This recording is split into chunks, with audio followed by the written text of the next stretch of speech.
Aku berkata dalam hati, mari, aku hendak menguji kegirangan. Nikmatilah kesenangan.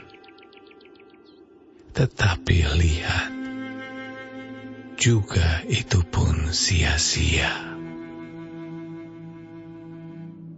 Tentang tertawa, aku berkata, itu bodoh. Dan mengenai kegirangan, apa gunanya? Aku menyelidiki diriku dengan menyegarkan tubuhku dengan anggur. Sedang akal budiku tetap memimpin dengan hikmat. Dan dengan memperoleh kebebalan, sampai aku mengetahui apa yang baik bagi anak-anak manusia untuk dilakukan di bawah langit selama hidup mereka yang pendek itu.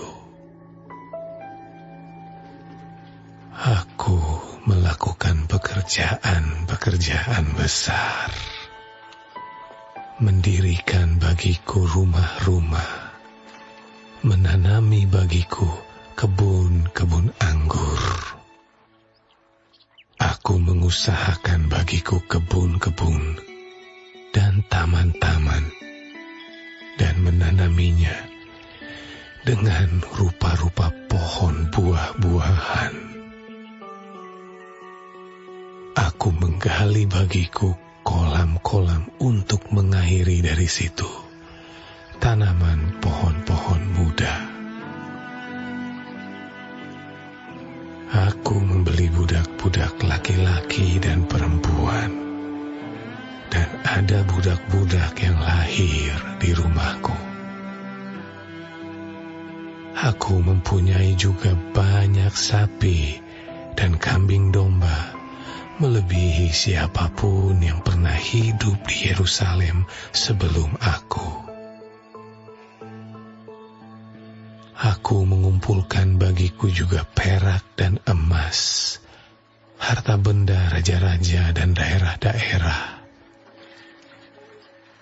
Aku mencari bagiku biduan-biduan dan biduanita-biduanita, dan yang menyenangkan anak-anak manusia, yakni banyak gundik.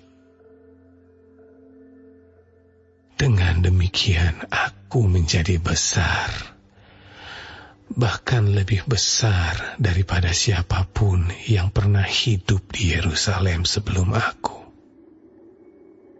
Dalam pada itu, hikmatku tinggal tetap padaku. Aku tidak merintangi mataku dari apapun yang dikehendakinya, dan aku tidak menahan hatiku dari sukacita apapun. Sebab hatiku bersukacita karena segala jerih payahku. Itulah buah segala jerih payahku. Ketika aku meneliti segala pekerjaan yang telah dilakukan tanganku, dan segala usaha yang telah kulakukan untuk itu dengan jerih payah, lihatlah, segala sesuatu adalah kesia-siaan dan usaha menjaring angin. Memang tak ada keuntungan di bawah matahari. Lalu aku berpaling untuk meninjau hikmat, kebodohan, dan kebebalan. Sebab apa yang dapat dilakukan orang yang menggantikan raja? Hanya apa yang telah dilakukan orang. Dan aku melihat bahwa hikmat melebihi kebodohan, seperti terang melebihi kegelapan. Mata orang berhikmat ada di kepalanya, sedangkan orang yang bodoh berjalan dalam kegelapan. Tetapi aku tahu juga bahwa nasib yang sama menimpa mereka semua. Maka aku berkata dalam hati, nasib yang menimpa orang bodoh juga akan menimpa aku. Untuk apa aku ini dulu begitu berhikmat? Lalu aku berkata dalam hati bahwa ini pun sia-sia. Karena tidak ada kenang-kenangan yang kekal, baik dari orang yang berhikmat maupun dari orang yang bodoh. Sebab pada hari-hari yang akan datang, kesemuanya sudah lama dilupakan. Dan orang yang berhikmat mati juga seperti orang yang bodoh. Oleh sebab itu, aku membenci hidup, karena aku menganggap menyusahkan apa yang dilakukan di bawah matahari. Sebab segala sesuatu adalah kesia-siaan dan usaha menjaring angin. Aku membenci segala usaha yang kulakukan dengan jerih payah di bawah matahari. Sebab aku harus meninggalkannya kepada orang yang datang sesudah aku. Dan siapakah yang mengetahui apakah orang itu berhikmat atau bodoh?